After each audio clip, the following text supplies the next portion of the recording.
All right, hello everybody. My name is Pete Oliver Kruger. I'm with the Forward Party, and we are here for PEP Talk podcast. Now, PEP Talk stands for Prioritized Epic Problems, and it is a debate format that we are using that helps us to look at the various different problems that are happening and to be able to rank those problems together. Instead of focusing on the solutions, we instead focus on understanding the problems. It helps us to be able to bridge the gap in understanding more points of view and figure out how we can create new potential solutions that can solve multiple problems at a time. Because when you solve a single problem at a time, you end up usually causing other problems, and that is, not very helpful. So, pep talk is one of our techniques that we use to help understand a broader range of people and to come up with new ideas.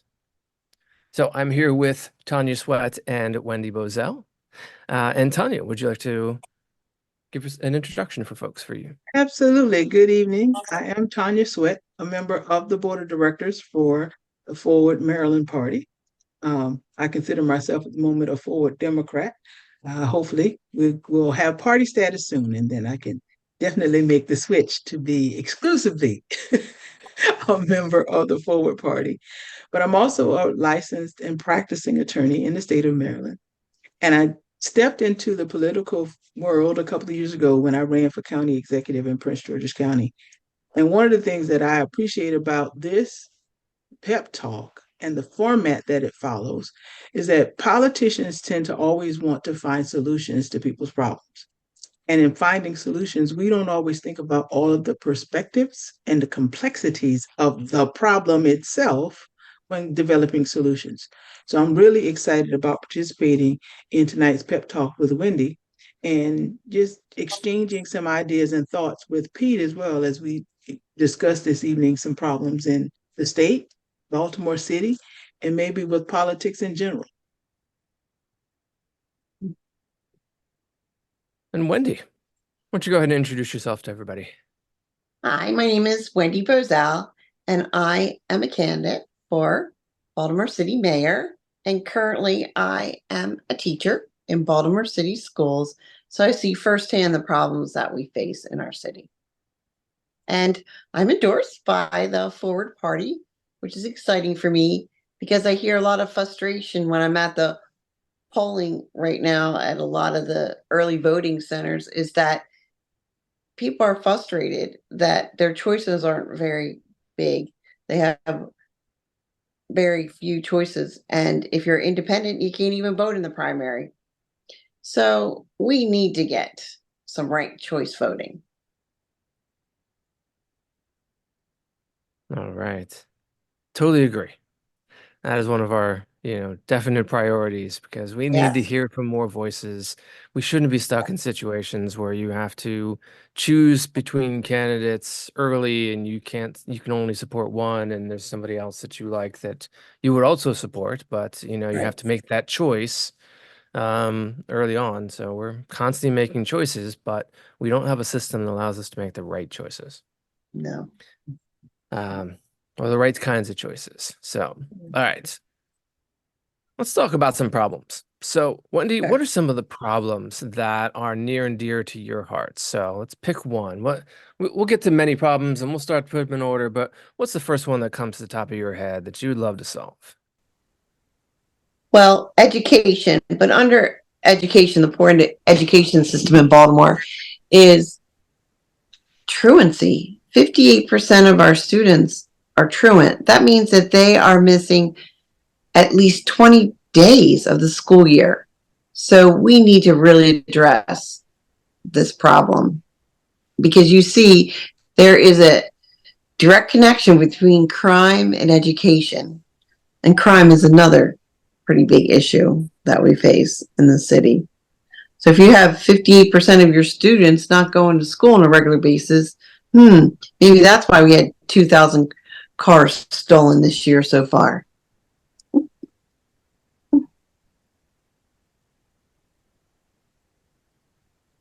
All right. Mm. So No. we've got a couple of different things up here. So we've got a problem for, the car stolen, 2,000 right? cars stolen so far. That's a So far problem. this year. Yes. Yep. We've had 122 students shot last year. Youth shot. Wow. 122. Yeah, in Baltimore City, just Baltimore City. That's a problem.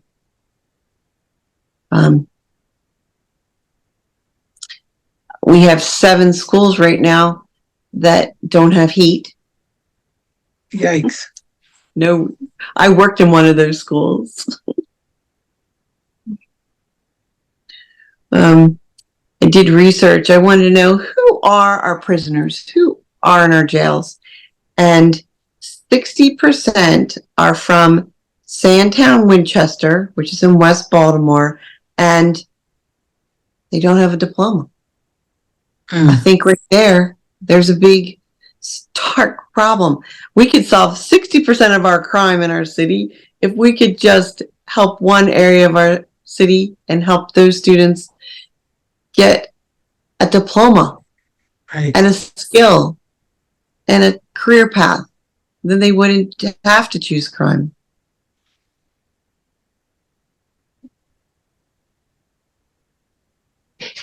Mm-hmm. Yeah. All right. So we got a few things in here. So what is your proposal for what would be the top problem for you? For me, is problem. Top problem is truancy, getting kids back in school. All right. And what stems from that is there is transportation's a problem. Kids don't want to go to school if they don't have a uniform, they get sent home. So we have to address that issue. We have some bullying in school. So we have to look at all the factors. And one of the really saddest things is that I talk to students, they don't come to school because they've worked the night before to help out their family. And they're too tired. Yep. Economics. Yeah. And this is a problem. In Florida, they solved this problem with the students. They got more kids back in school. In high school, they have the core courses in the morning from like, I guess, 8:30 to like 11:30. And then the afternoons, the high school students can have an internship or go to a regular job or go to take college classes. And it's a way to make sure kids graduate. Because if they need to work, then they can work the lunch shift, not the night shift. Right. Oh, interesting. It worked. Okay. So I like this getting down to some of the problems behind the truancy. Yeah. So it's a problem in and of itself. So there's problems with transportation, there's bullying in school. Right. So let's put some of these things in order. So I'm gonna take the top 2 that we have here. So let's ideally we say when we're talking about a pep talk that ideally we want to solve all the problems. But if we can't solve all the problems, what takes priority? So if we're looking at this, the first 2 here, as far as what are some of the so the problems with transportation and bullying. So if we solved bullying, or if we solved transportation problems, but we still had bullying, is that better than solving the bullying but still having transportation problems? Thank you for that. That's a different way to look at the solution to a problem.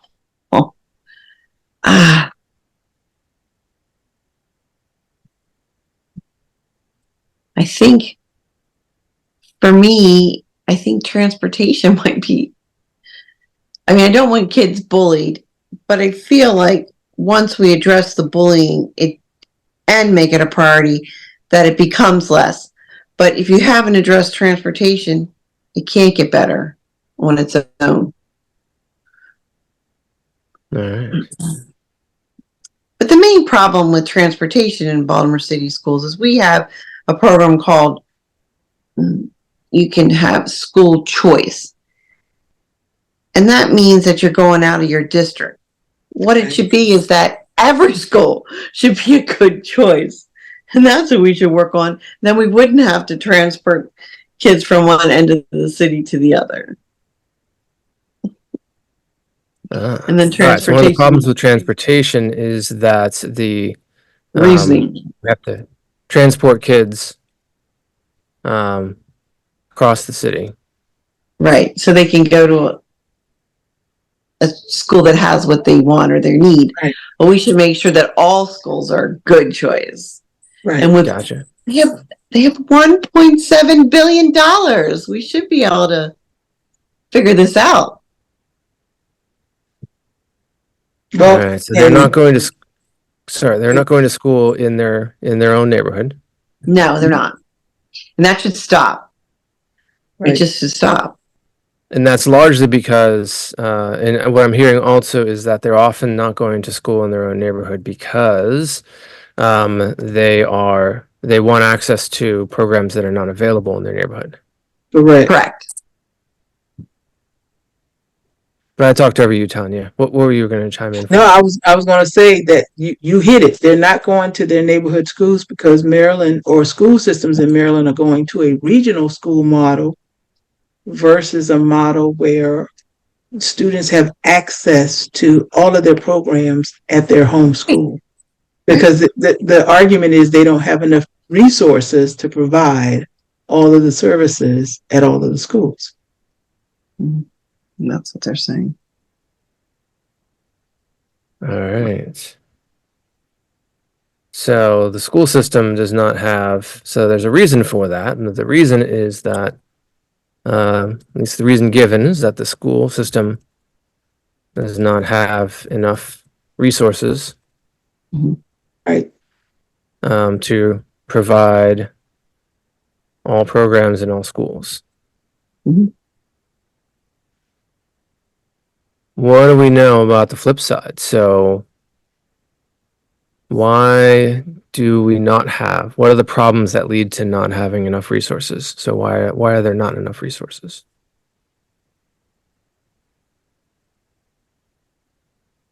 Limited funding. Funding, yeah. But I think also it's teachers to provide the service and the equipment needed, maybe the laptops or I don't know, anything needed for that program. The teacher shortage is definitely a big one. Okay.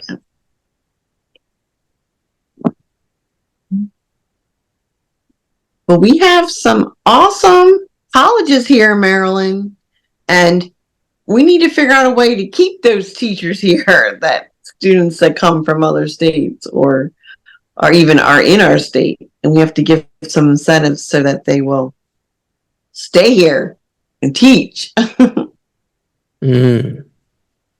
One of the So the teacher. The teachers. We have a lot of teaching colleges right here. Coppin is one.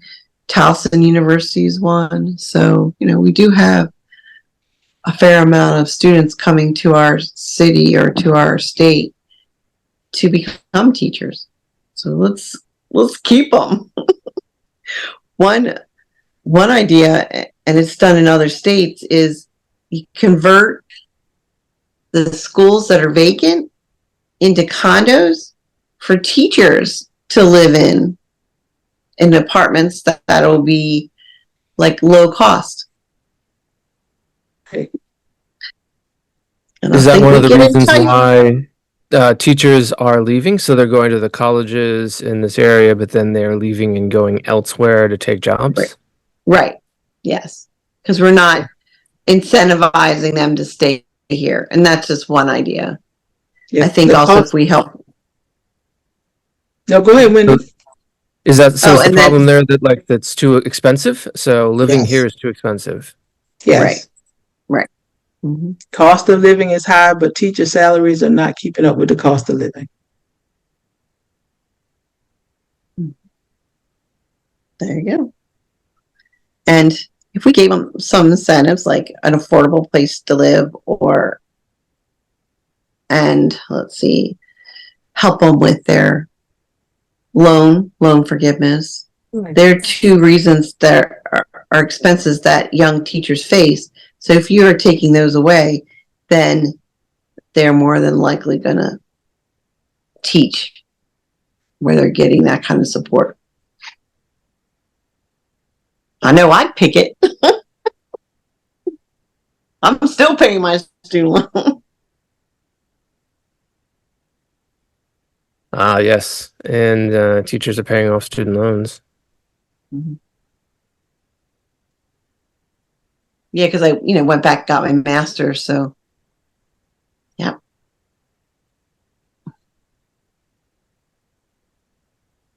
Which do we think of? So let's take some of the higher points here. So we've got problems with transportation. We've got the limits to funding. I'll put that one up as the top one here. We've got a teacher shortage. Which ones of those three would you put at the top?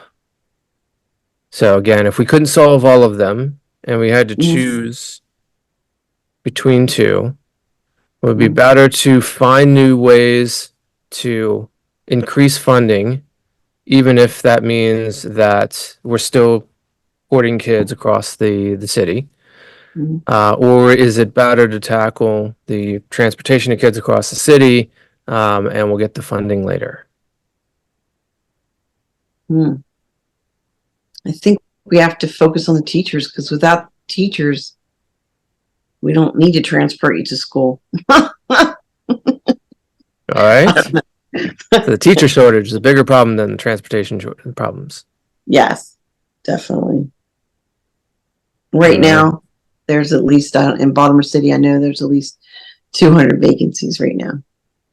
200 vacancies. At least. Yeah. Yeah. Oh, and 700 police officers vacancies. And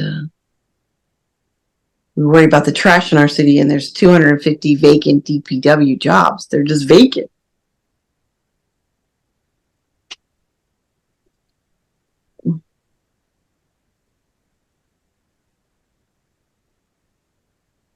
Okay. This is 200 vacancies for teachers. Yeah, at least that. No, to break this one out. Now, Wendy, and I guess I have a question. Because we talked about the limits to funding, and people will tell you money makes the world go round. If we had unlimited funding, do you think we could fix all of those problems? Well, I think we could fix it now with the funding we have now in Baltimore City schools. It's $1.7 billion, but we have to look. And I couldn't understand in 10 years of teaching why every time I ask for something, I'm told by my principal, and I have to ask my principal for everything, and she says it's not in the budget. Well, this is how it works. It started when Alonzo, maybe second to the last year, he decided to decentralize how schools were run, and he gives total autonomy of the budget to 164 principals. Each principal gets $10 to $20 million that they have to figure out how to budget down to payroll. So I think they're doing nothing at North Avenue if the principal has to figure out her budget and her payroll. Anytime I need books, I have to ask her. My laptop, I have to ask her. The overhead broke, I have to ask her. Where when I was a substitute teacher in Baltimore County, all I did was call the department. I needed books, I called literacy. I needed math manipulatives, I called the math department. My overhead didn't work, I called the overhead department. I never talked to the principal to ask for things. So we're really running it backwards. Just give principals their jobs back. Then they can go out there, meet the kids, talk to the parents, build relationships. And these are things that will make truancy go down if they know principals like watching out on them, want to know where they are. instead of being in the office trying to figure out a $10 to $20 million budget, and they're not a CFO. Just bring them back. If we get that money back centrally, we could really figure out 1.7 billion. We could make sure every school is a good choice. I know it.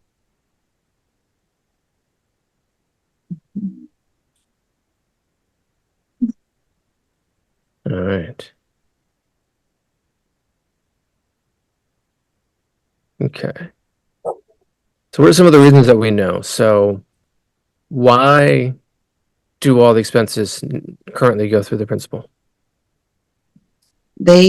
It was Alonzo changed the model in like 2014 and went from having it centralized to let each principal decide what to do with the money.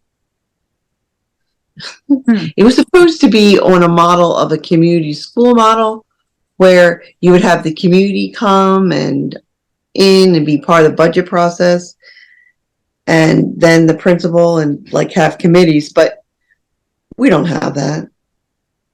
And still, even so, it's much more cost effective to buy things in bulk than letting principals decide what they need and buy.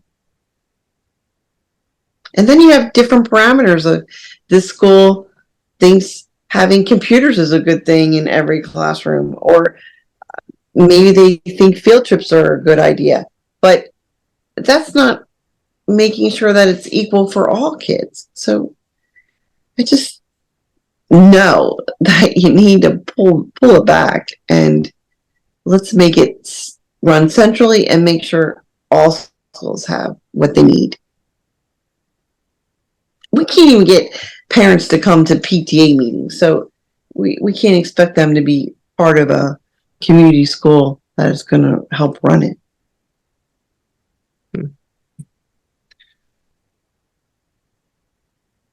I'm trying to think of what some of the reasons might have been for giving the principals control over the budgets. I could see that there might be like a flip side of this, of like, the principals were having to maybe negotiate, with the centralized thing and couldn't meet the direct needs of the school.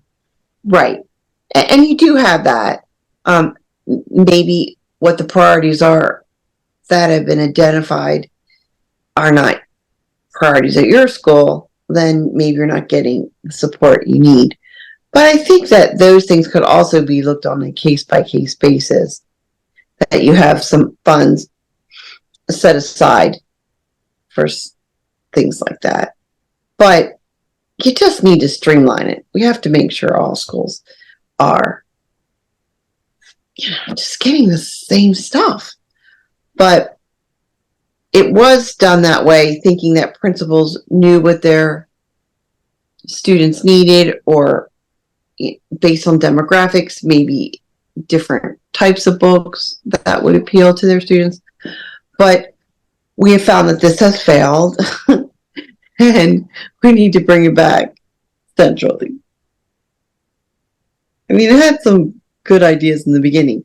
Plus, I think Alonzo wasn't doing too well, and so he just thought this might be a way to divert the attention from him. And then he quit the next year. So, and Sandalisa actually trained under him, under Alonzo. So she kind of has the same thought process.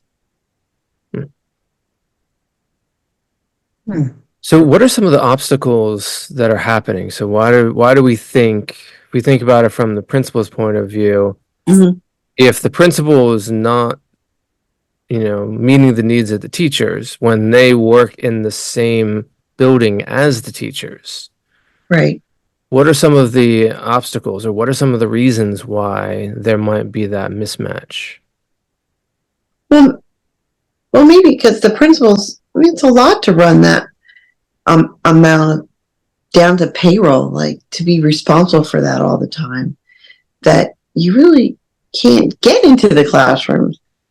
You can't be spending time learning your families or giving them calls because you have so many other things that are dealing with budgets that you have to deal with. I just think that burden should be taken away from principals. But I think you could do a hybrid and then have a certain amount of money that each school has to allocate for what they think is important. But I don't want it to be books or curriculum or computers. Let's make sure all those basic things are taken care of. And the same at each school. Right.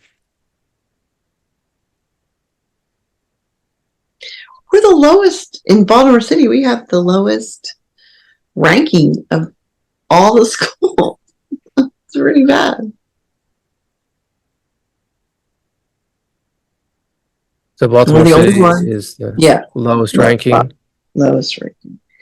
And So lowest ranking in terms of what? So like compared to it would be graduation rates, it would be truancy, it would be scores on math tests. I mean, we had 10 high schools last year that when the students were tested for math proficiency for grade level, 0% were proficient.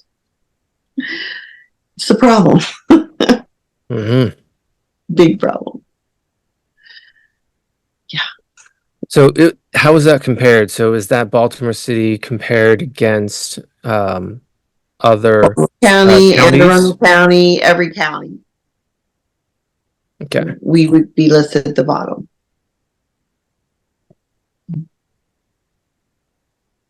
Mhm. All right. Okay, we've put a few more things up on the board here. What are some of the things that maybe should move up? Like more important? Yes. So we've got a truancy thing here. We've got the teacher shortage. So we've got the problems in transportation. We've got the expenses going through the principal. Yeah, that one I think needs to go to the front. Let's Because move that if one we up. can So let's look at streamline our budget by doing a lot of spending centrally, then maybe it would free up some money for transportation. Okay.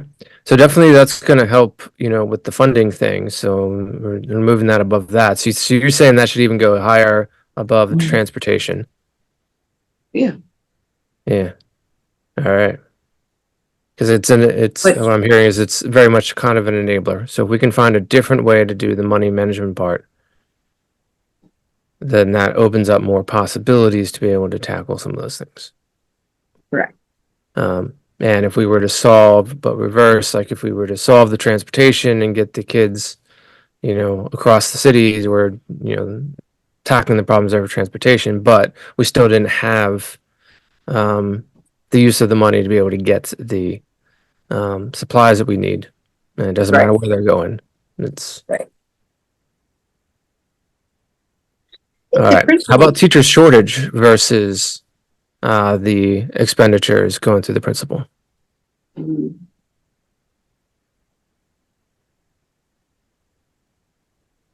I think if we are running our schools centrally and that the principal's not in charge of around the table, then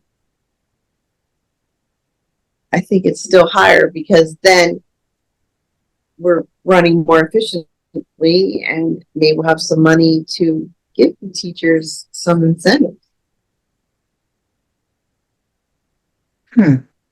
If we got the expenses running quickly and efficiently, but it ended up driving away teachers, would that be worth it? No. Okay. But I don't think it would drive it. I don't know if it would, but yeah. We don't want to sacrifice our teachers for the teachers matter are of getting tired expenses. of begging their principals every time they need something. They'd much rather pick up the phone call and call the computer department and get their new laptop when there breaks instead of ask the principal for approval. Yeah, I think there's something. I know one of the things I run into is um, there's like the bottleneck. So it's one thing is when you've got one person who has to deal with many different requests, they instantly Right, become a bottleneck. right. And nothing gets solved. No, I'm telling you, in 10 years, I got nothing. I bought everything. Books, I had to buy my own overhead machine, everything. Well, and I guess my question, Wendy, Projector, I guess I should say. even though the principal has to approve the purchase, does the principal actually have a checkbook or a credit card or money on No, hand? then there's another whole lag because Mm. I remember getting a purchase order just to get, I had to get like a purchase order and then send it to the people that I want to buy something from. It was just too crazy, too many steps. But when I worked in Baltimore County and I needed a book, I called literacy department and they had those books already there because it was part of our curriculum, and she just sent me an extra 5. My laptop doesn't work. You call IT and they come and help you. I mean, it's crazy. You have to get approval to take your laptop to get it fixed. Come on. That's crazy. What do we think what's the flip side of that? So I think we're identifying a thing that, like, the way I like to look at it is that somebody was trying to solve a problem, but they Right. solved the problem in the wrong order.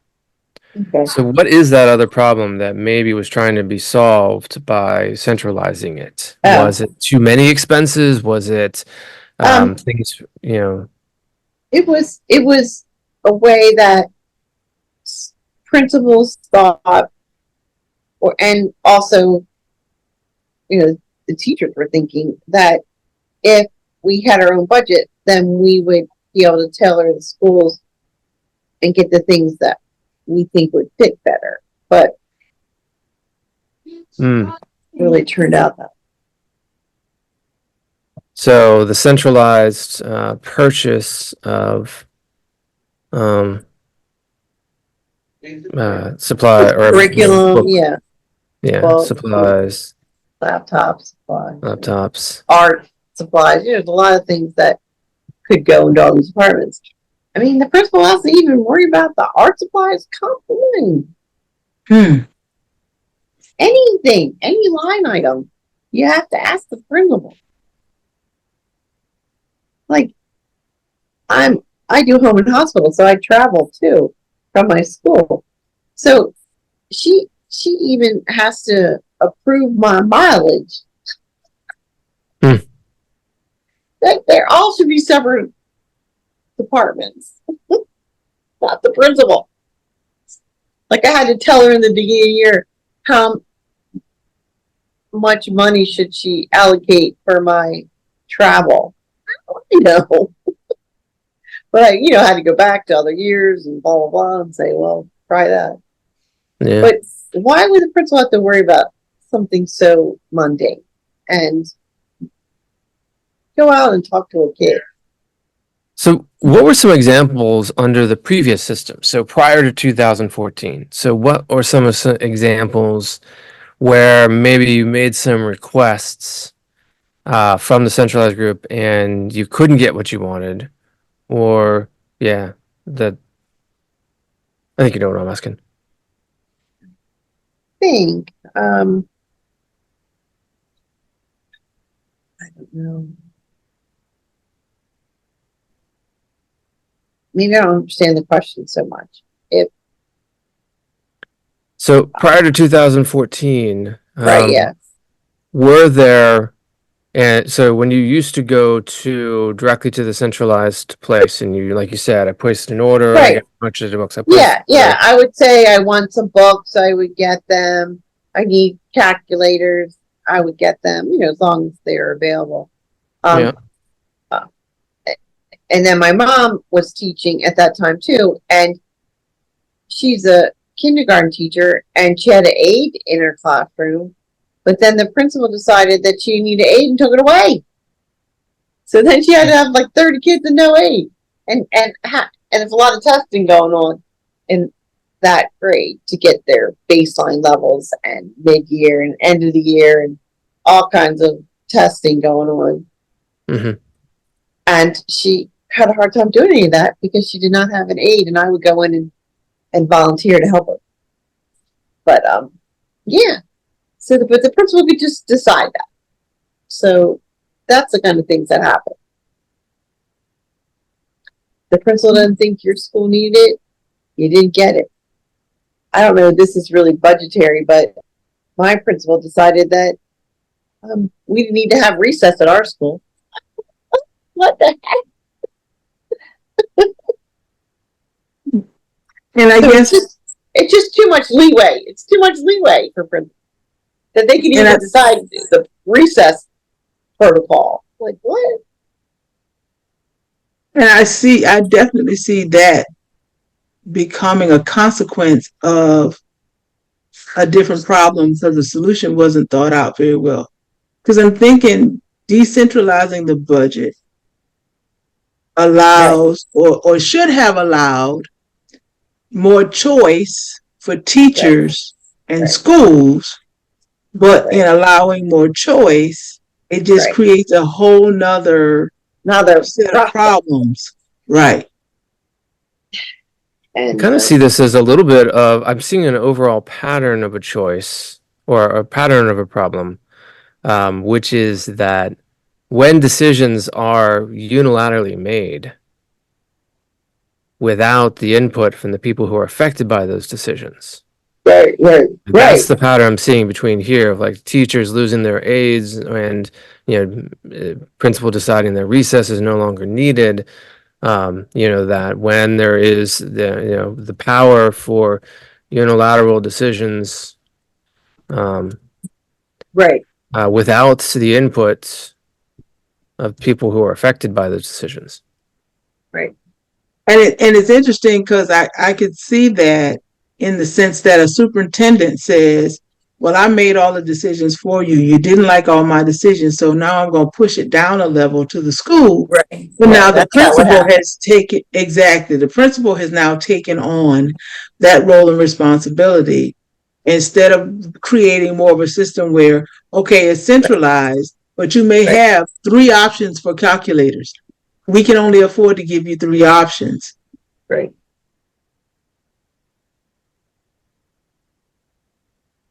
So here's one thing that I see, and it's part of the reason why we do the PEP Talks, part of the reason with the type of work that I do, so because I do management consulting, is that anytime that you run into a place where there is a unilateral decision and that there is not a decision-making process involving the people who are affected, that actually, for me, rises up to the list. So I want to bring this one up. I think this is more important than the centralized purchase of books. I think this is actually the thing that's causing the problems with the principal. It doesn't matter. I would say it this way, which is that it's not as big of a deal if the principal has to manage this budget. If the process for managing the budget involves a collaborative process with all of the people, that are being affected by the budget, and you're all thinking together on what the best solutions are for solving that. I think that the core problem is giving one person the decision over everybody's lives. Right. Now, I wonder if it moves up another step. Well, first I'm going to check. Does anybody disagree with me? Nope. Okay. Tanya's pretty clear on that one. Oh, yeah. Oh, yeah. All right. So I'll say this is kind of like a lack of collaborative budgeting. Just as a summary, it's not the best problem statement there, but so is this more important than the teacher shortage? So yeah, I'm sort of I think that's where this stops. Like we got to find a way. So it may be that, having a collaborative budget process helps us to get more teachers in. But if we can find a way to get more teachers and it doesn't involve collaborative budgeting, yeah, I think go for it.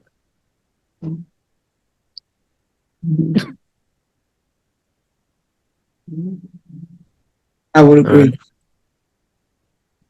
Okay, so I think that's where that sits in the priority order.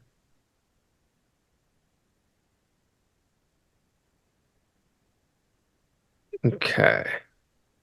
Are we still at the same good spot here as far as well, let me ask this question. Are these all kind of merged? I wonder if this is maybe not a separate problem here. So the lack of collaborative budgeting, I think, is the same thing Right. as all expenses are going through the teachers or through the principals. Right.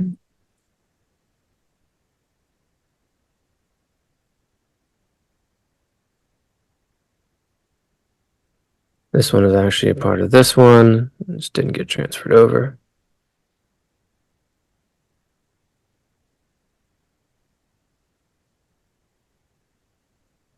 This was also in the debate about centralized purchases.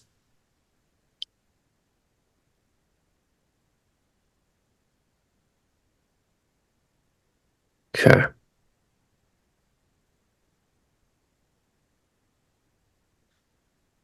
So is it more important to have collaborative budgeting process than it is to have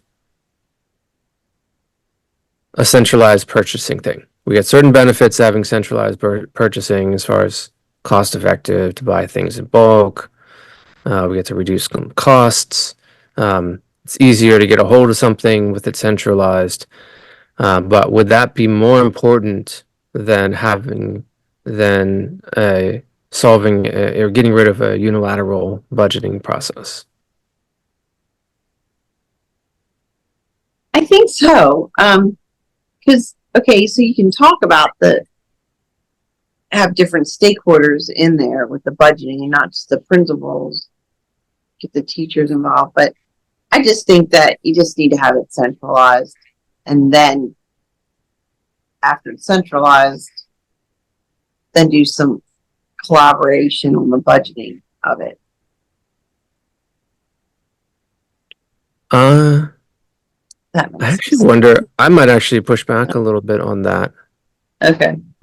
Not from school. I mean, I don't work in the schools, so, but from a more universal kind of thing, Yeah. that if we were to centralize control without having a collaborative process to do with that, right. Yeah, I feel like that would them just open together. up additional. Yeah, I think they kind of have to go together. I think it's like building collaboration first. And then if that also leads to some centralizing work, centralization under a collaborative process, I think is the more All right. important. Okay. That sounds good. Okay. I'm good with that. That's what I was thinking. And you said that so much better than I would have, Pete. So I appreciate that. All right. Collaborative budgeting. How does that impact as far as transportation or this kind of centralized thing? So transportation was up towards the top before, and now it's kind of dropped a little bit further down. Does it need to move up?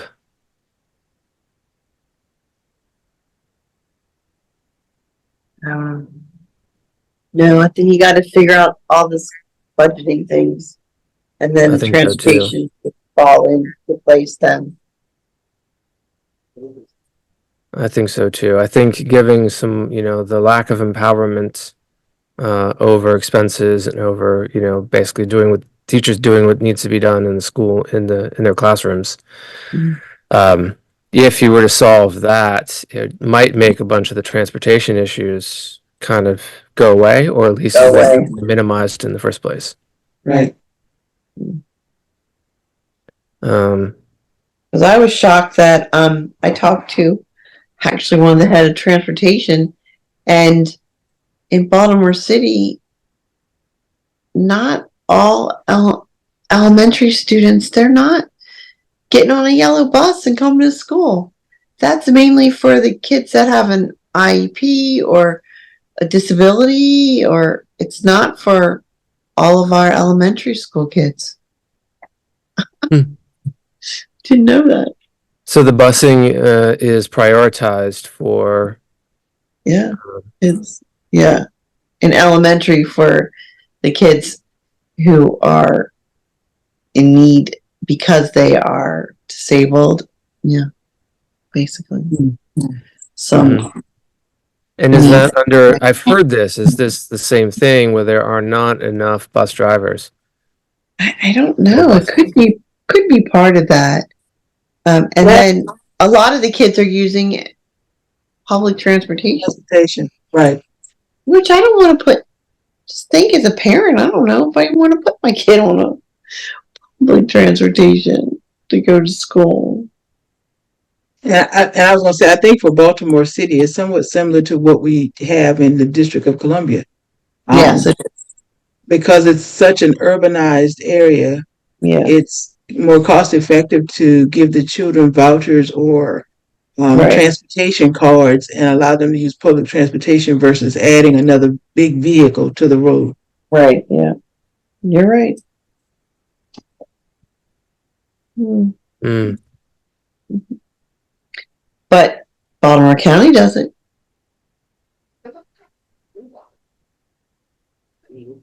Oh, and they're run centrally. Oh, maybe that's it.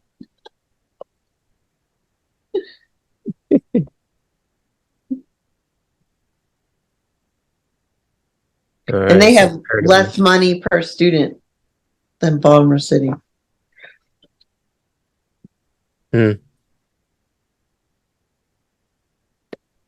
Which I think is speaking to, the limits to funding is not as big of a deal because there No, are a lot of things that we can do Right. with the existing things that we currently have. right. So we dropped this one on the list. Okay. Baltimore City being the lowest ranking compared amongst all of the counties. Right. Does this need to move up? So is it more important to get more funding or to raise the ranking of Baltimore City? Raise them ranking. Because a lot of it, I don't think has to do with the money. I think It's that how is we're true. allocating our funds, what we're doing. All right. So it talks about the stuff having to do with the buses or lack of buses or bus drivers. Is it more Right. important to get the rates up, Um, the rankings? yeah. Probably too. Dealing with transportation of kids. Is it more important to get the rankings up?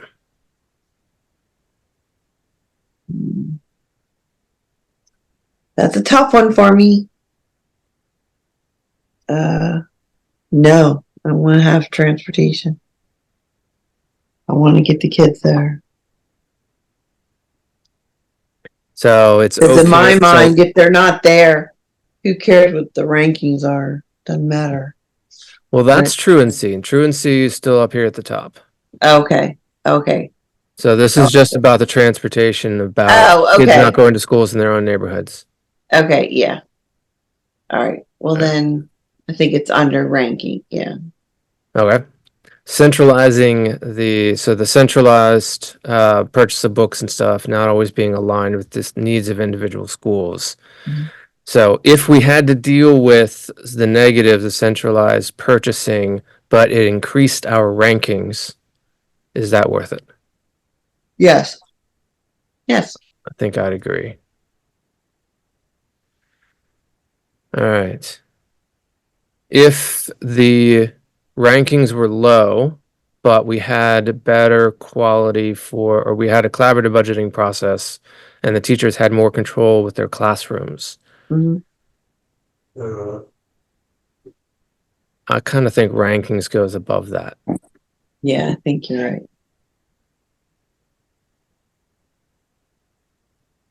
Teacher shortage. Mm. So if we don't get more teachers, Yeah. but our rankings are good. No, that's important. That's like, it should be something we're really working harder on. So we don't have to, so we might have high, so if we, I mean, it's, catch 22 or cat before the horse, the cart before the horse, not the cat before the horse, the cart before the horse. I was gonna say that or the chicken and the egg. Chicken and egg, there you go. Yeah. That's a lot of that. Yep. So if we're having trouble staffing teachers, Yeah. But we're not the lowest ranking. Right. We need to take care of our teachers. Yes. True. I think ultimately, if you address the truancy and the teacher shortage, the ranking itself will come up Mm-hmm. Mm-hmm. naturally. Mm-hmm. Naturally. It Yep. may not be a big or tremendous increase, but there'll be a natural increase because you'll see the performance of your students Yep. improve. Mm-hmm. Yep. We could almost make a case in a similar kind of way that maybe this is moving up one step too high, and it should be below collaborative budgeting because the teachers needing to have more control. I don't know. I can go either, it's one of those things you can Yeah. go either way on it, but Mm-hmm. I don't know. I guess I think it's okay. okay. All right. So, Okay. according to the rules of the pep talk, as we move forward and we're trying to solve these things, Mm-hmm. what we would ask of folks is to pay attention to the truancy. So if we're Yeah. making any decisions which are making it hard for kids to attend or Mm-hmm. making it, so kids aren't even showing up Mm-hmm. for classes, then we need to pick another choice. So if Right. we're making it, so if we're helping the kids, but we're making it hard on the teachers and we can't hire teachers, we need to make another choice. So if we get the teachers and we get that starting to improve, then we need to be focused on our rankings. So we need to see those rankings come up. We need to have some better performance in graduation rates. Yeah. Truancy, I'm going to take that one off because that's listed above. Math scores, etc. So then collaborative budgeting would be great. We need to give more people more voices, and certainly something that's to the heart of the Forward Party. More voices, more choices. Right. But to have more voices, more choices in collaboration, for within the schools in Right. budgeting, a lot of those different things Yeah. is important, but it's not at the cost of our ranking No. in performances for the kids within the schools. There are also some needs having had to do with, or some problems having to do with centralized purchasing of books. That's less of a concern. It's more important that we have more voices so that we get better solutions. Transportation for kids is also an issue, but not at the expense of collaborative process, our Mm-hmm. rankings, and our teachers and Mm-hmm. our students. Buses, it's not the best when kids are using public transportation, but maybe it's not as high priority as getting some of these other things Right. that are up here. Right. And the funding, we'd love to have more funding, but there's a lot that we can do with the funding that we have. And so Okay. focusing on these things. So if funding's going to help drive one of these higher ones, that's a great way to use funding. But if we're just getting funding and it's not helping to solve one of these higher level problems, Mm-hmm. then the funding is not going in the right direction. Okay. So that's how we read a prioritized epic problems list. Okay. And those would be the things that we would put out to our elected officials, like Wendy, if Okay. Wendy gets elected. That's what we want to see is that people are solving these problems in the right order and they're Right. not sacrificing important things for less important things, more important things for less important things, Oh, putting those things in order. So, but as we can see, just to come back around to the whole reason that we're doing this in the Forward Party is because there's so many problems out there, and solving a problem in isolation is causing other problems, and we're just right. chasing the problems around. So it's so important to get all the problems out on the table. I Sometimes the like way that. to talk about this is, have you ever heard that phrase? You go to the therapist office and we're going to unpack this. Yeah, we just Yes. unpacked this. Yes. We We did. unpacked a lot of the problems behind what's happening in the school, and we need to keep all of these things in mind so that we don't make the wrong things Wrong. worse by solving things in the wrong order. All right. I like it. Very eye-opening. Thank you. All right. Anybody want to make any additional closing statements or things you want to say before we wrap up for our session here for the pep talk? I'm just going to thank Wendy for agreeing to do this and participating with Oh, us, making the time to do this. thank you. Um, this is helpful. Like I said, as we all move forward, whether it's no pun intended, whether it's planning the work of Forward Maryland, the Right. party, whether it's looking at our own personal goals and aspirations for elected office. This is a new way to think about how we address the issues in our society so that we don't overlook anyone, any perspective, or fail to consider everything that needs to be touched upon to make it all work.